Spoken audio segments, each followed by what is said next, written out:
Hello, my name is Dylan Jackson, and Gene Nunnery once said, every second you're in contact with a mature gobbler, events and circumstances take place, any one of which could have a direct bearing on your losing the game. Today I'm going to talk about the wild turkey and the things you need to know to have a successful hunt. I chose this topic because of my love for turkey hunting in the outdoors. I also make turkey calls, which lets me connect to this on a deeper level than most students can. First, I'm going to talk to you about the turkey. In the spring, they're very vocal. They make multiple different sounds for different reasons. Also, their eyesight is very good because they need to be able to find food, plus see their predators that hunt them. An adult wild turkey has between 5,000 and 6,000 feathers on them, which helps protect them from the weather and other predators that they have. Most turkey season, there's a fall season and a spring season. Most hunters hunt during the spring season.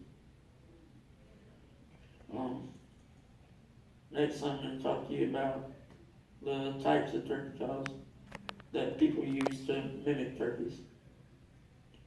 First, there's a box call, which is pretty much just a hollowed out block of wood with a lid on it. It's the easiest to master,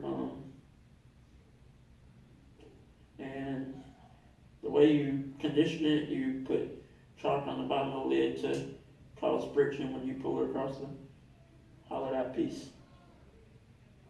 The next one is the push button. It's also easy to use, so it's beginner friendly.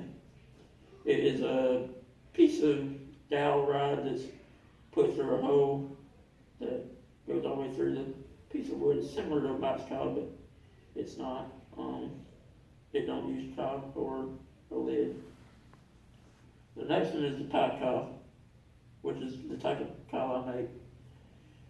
It consists of a cup shape or bowl shaped piece of wood that's hollowed out with a piece of slate and glass or aluminum glass or something like that in it to use what's called a striker. It's like a stick.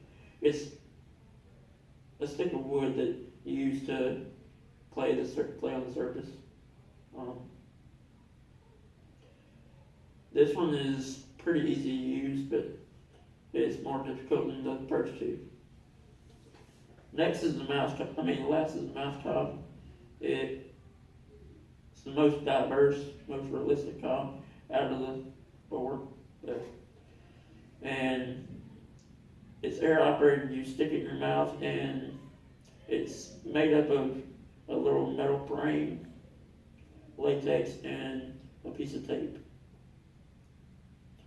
In most turkey calling competitions, this is what people use.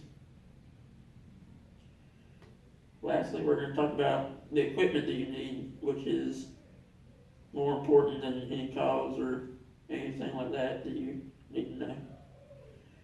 For camo, you need to be covered from pretty much head to toe.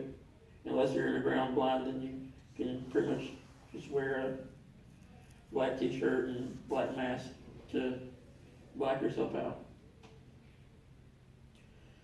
Next, we're going to talk about shotguns and the shells you need. Really, just the shotgun is a personal preference, but it does have an effect on your pattern and all that stuff with the shells. Your gun needs to be patterned at about 40 yards with anywhere but the goal is to have 100 pellets within a 10-inch circle,